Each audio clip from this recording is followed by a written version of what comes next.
Morning YouTube, Thumburn here. Hang on, here she comes. Jaffa! I can hear Jaffa talking. She's coming up for a visit. Come Jaff! She'll be up in a minute.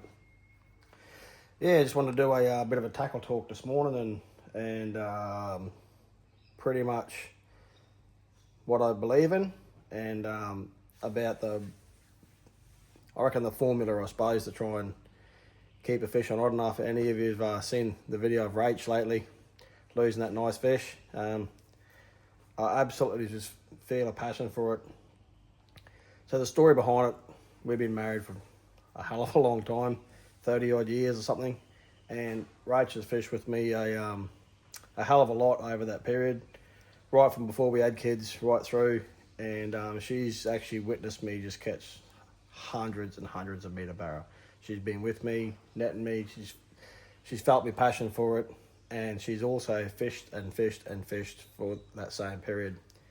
And unfortunate enough, Rach just hasn't landed that fish. She's had so many on. She's done nothing wrong. She's just for instance, a bloke on the weekend, one of my mates took a gentleman fishing on the weekend, never caught a barra, never caught a barra on lure, never caught a fish on lure. Took him trolling, and his first barra was 1.10 m. 1.10 m. First barra on lure, first barra ever, 1.10 m. This is the sort of luck that some people just have. Whereas Rach, on the other hand, has absolutely fished and fished and fished for them and hooked so many, and they've just seemed to got off in the trees or whatever's happened. Just hasn't had that luck. So on the video of the week, she had numerous fish on, a lot of fish on, big fish, and none of them stayed connected. And yet, it's just the luck how it is. She's not doing nothing wrong. I'm steering in the right direction. Sometimes, yeah, she might pull a little bit, but who doesn't? I've seen some absolute funny things on YouTube where people have caught fish and that just happens. I've had them in the trees, under snags, and yet still managed to get them. But I've lost 1,000 more that didn't get to. So she's going to get this fish. We're working on it pretty hard, but I want this year to get it.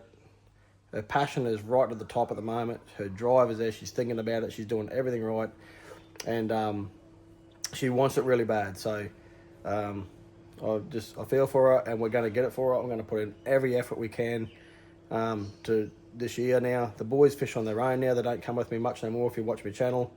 I'm actually preferring to take Rachel. We're having a lot of fun. We're having good times together. We've got a good marriage, so yeah, we enjoy our company together fishing, and we really have a good time. So I'm really loving the space we're in at the moment, taking me and Rach fishing and the boys going on their own. So yeah, well, they'll still come on trips, of course, but yeah, me and Rach work the same roster, so we have the same time off. So every opportunity, she's already there, unless she has some other commitment. So I just want to talk today about what I believe in the basics of fishing before you start. So once you got your boat, regardless of boat and what, no right or wrong, what you do and how you do it, but the simple connection of a fish, you can look at it either way. One thing I do believe in is if a fish is deep with the snags, there's no use going around thinking you're going to waste and lose a lure or something. I believe rule number one, you got to get it on before you get it out. So you got to get it on before you get it out. So it's just, you got to just try and get your lure in there to get it on, and then you worry about getting it out. If it doesn't come out, you lose it, so be it. But you got to get it on first. So that's rule number one. Number two is the only connection between you and that fish are the hooks. Now, I'm just going to show you what I do. Pretty much every lure, just cut the hooks off them. I store them with no hooks, and some will have hooks on them because I've rehooked them or whatever. You see they've got decent hooks on them, but there's no shit hooks in here. All the hooks are of good quality, and so this is my hook box. I've just got yesterday from Tackle World and Bowen. I thought this was a great size hooks box. I was going to pick it up for you just to make it. There's Jaff. Hey Jaff. There's Rage getting another parcel. Fishing gear for sure. Hey, Jeff. So I just bought this box here. I can't remember the name of it. You'll find them in your local tackle world. It's got 4 latches. I was concerned that the last box only had 2, like the fishing ones, and they were just going to come undone, and the hooks were going to go everywhere. So 4 latches. It's got a bit of a waterproof seal. I run size 3s. 4s, 3s, 2s, 1s, and like 1/0s, and just a bit of mix around them. And then I wanted to put the split rings in with it too, instead of having a separate box for the split rings. So you don't have to have 2 boxes out and going on. So, and quickly handle pair of split ring pliers in there with them ready to go. So you're not, what I found was go get the pliers out, go find the split rings. If you needed a split ring, sometimes split rings are good. Get the hook box out. You sort of more or less had 3 items out. Unnecessary. Normally sometimes I'll rehook them while you're going along, open the box up with the wind going through, the split ring flies out or whatever. So put this down on the ground, select your hooks out. So I thought I just wanted to be a bit more organised and get a box like this. So I got just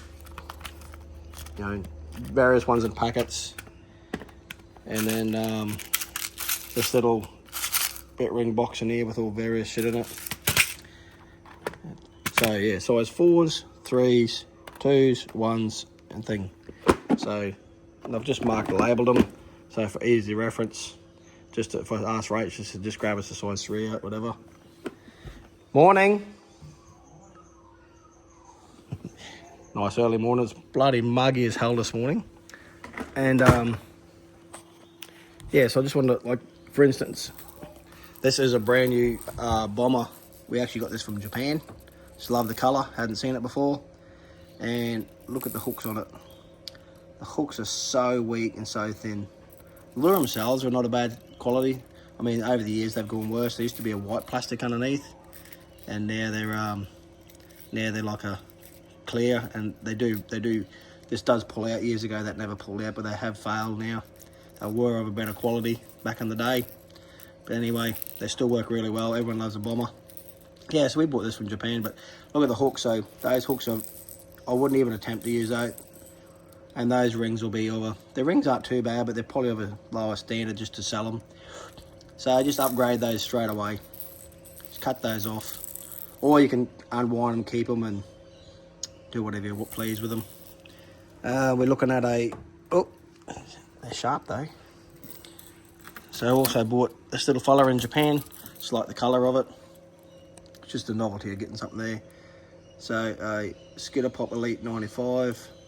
It's just a different colour I hadn't seen. And the hooks on this is exactly the same. Standard for maybe a bass or something. They're definitely not Barra quality. They just bend straight away.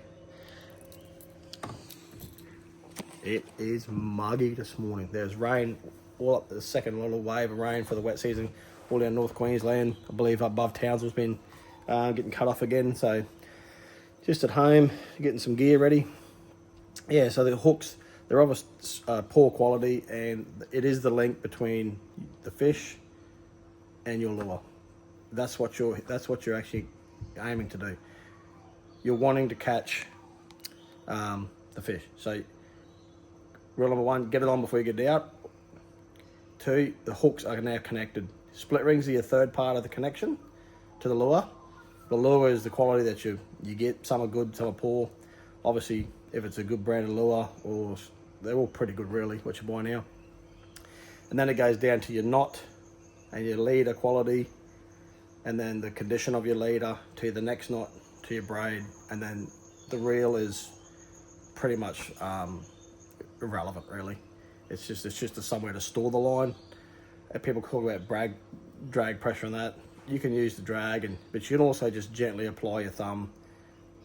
Just the same thing. So yeah, you can manage as long as the drag's a smooth drag and not just like, because as that shock loads the line. Had a lot of divers do that in the past. They go and for some reason their drag does that.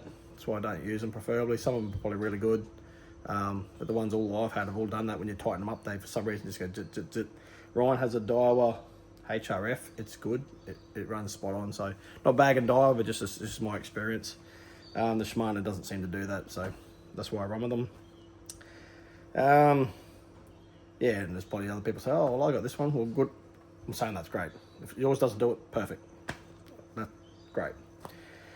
So then you go down. So that's your connection between when you've caught the fish. So go start from get it on, hooks, split rings, lure, your knot, your leader, strength, quality, then your knot to the reel. Regardless of your rod, that's all up to you. That's not part of the connection. That's just the tool that you use to hold the line and whatever you prefer to cast with. So that, I believe that's the actual structure of you've hooked the fish now. The rest is just irrelevant. Other thing is, we run gloves, all different sorts of gloves.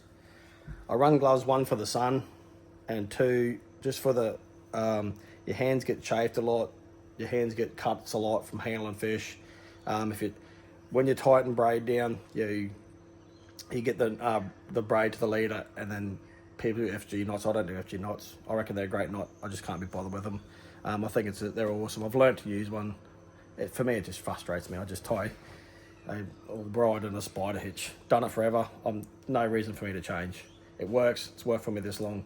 I just don't feel like I need to learn something new and go down the experimental process of tying it, and then me not doing it right, failure, and that's all on me. When I've already perfected what I do, I know how to do it. I know how to keep it tight, so I just do it. Continue to do it. You do what you do. Everyone, you're entitled to do what you do. I believe the FG knot's awesome. I think it's just smooth the cast. I get it, all right? I get it all. It's just that I can't be bothered doing it. No, maybe I should take the time. Who knows? Anyway, so I use gloves, and then when you tighten that knot down, you put the wraps of the leader in the braid, and you can crack it down really tight. Just bang, bang, as hard as you can crack with gloves on. It's not your bare hands, because the lead and the line will go into your skin, and then because it hurts, you stop applying pressure. You go, ow, ow, ow, ow, ow, ow, and then you stop applying pressure, and you think that's it. And you look at the knot, and because you don't want to pull it no more, because you hurt your hands, you don't want to do it no more. Unless some people use those knot tying things, but does anyone really use those? Like, unless you're big fishing out wide, probably not for Barra. So I use gloves. You can ram it down hard. You can recheck your knots to make sure that it's pulled down really tight and neat and bound. Inspect your knot all over. If you've looked at it and you've questioned it and you're thinking, oh, that should be okay, once you've questioned it, that's the end of it. If you've questioned anything in this, from the hooks right through, you've just told yourself there's a failure point. When you look at it and say that will not break, that is strong, I'm confident with that, you're confident with that. So that's why one of the main reasons I use gloves for, and I find I feel secure in them. I just like them for like the knots. I like them for just hanging on. At the end of the day, your hands aren't sore, they're not tender. And when you fish for 3 weeks, if you start getting little cuts in your fingers, they become sore. Then you become like one finger's like you're holding up here because it's hurting the shit out of you. And you sort of losing a lot of sensitivity. Anyway, that's me. Rach does the same. And I found out that's the reason. And just keep buying different gloves. They don't last that long for the cost of them. They're only $30 odd or something. No need to get expensive one. You get a couple of trips out of them. And then they're done. Once you get splits and they fall apart, you just throw them in the bin. There's no use trying to salvage a shit show. So then I'm into these.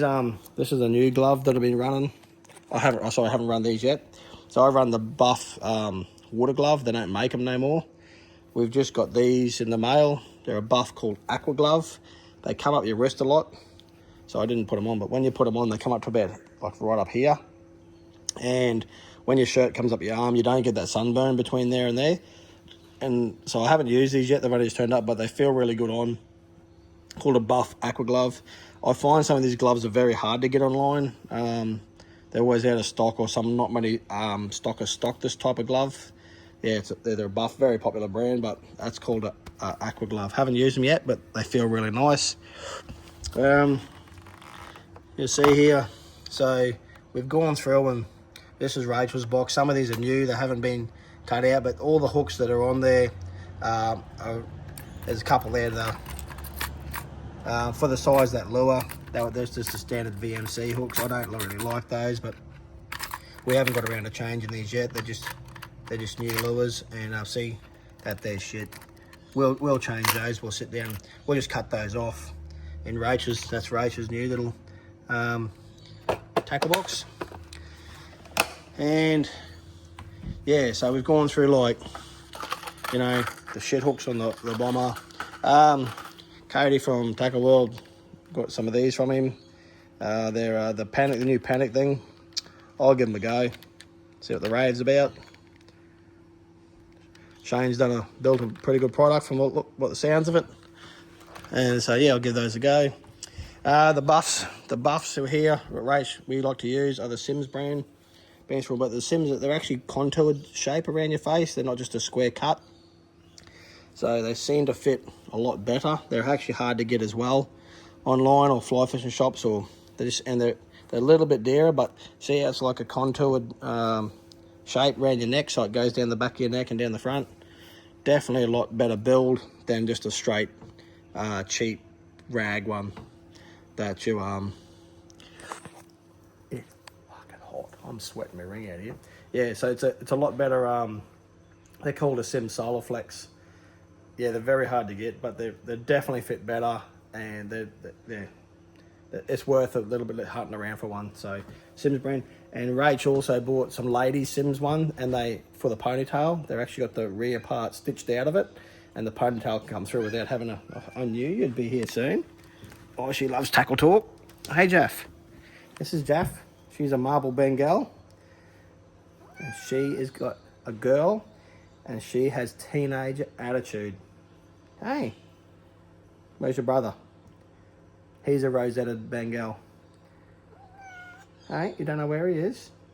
They have really big feet, these Bengals. They're huge. But they're a beautiful cat.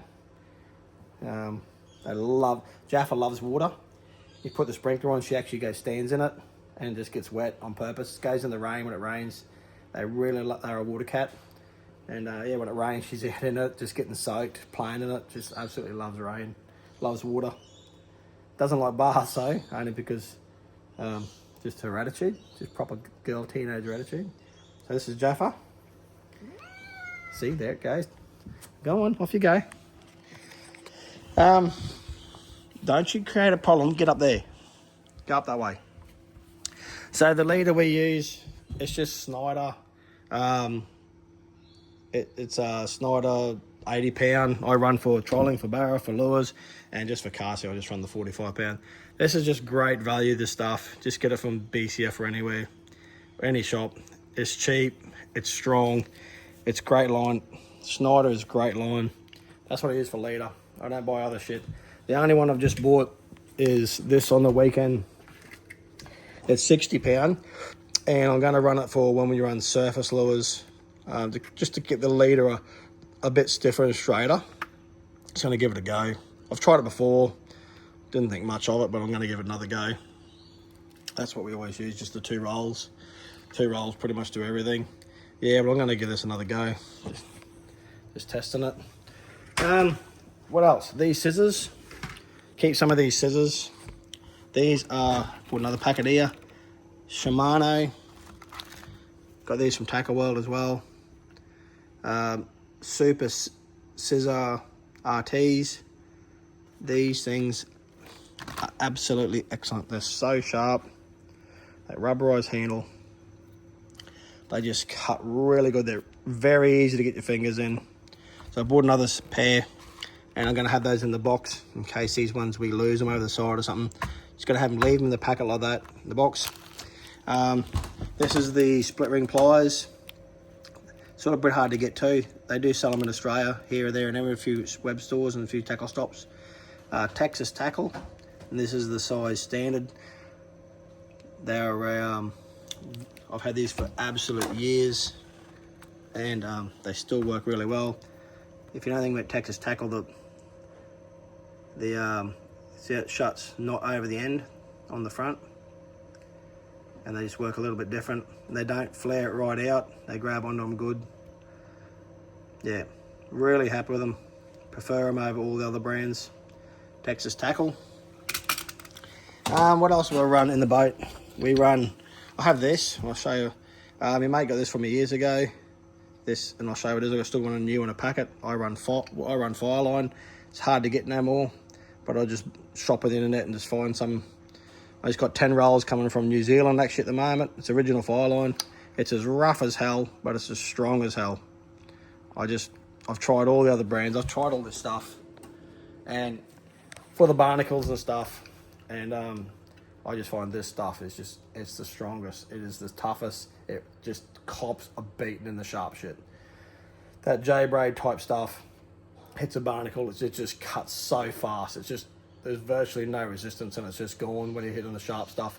This seems to just seesaw through it. You can just saw through it like a bloody backwards and forwards like a great big piece of rope.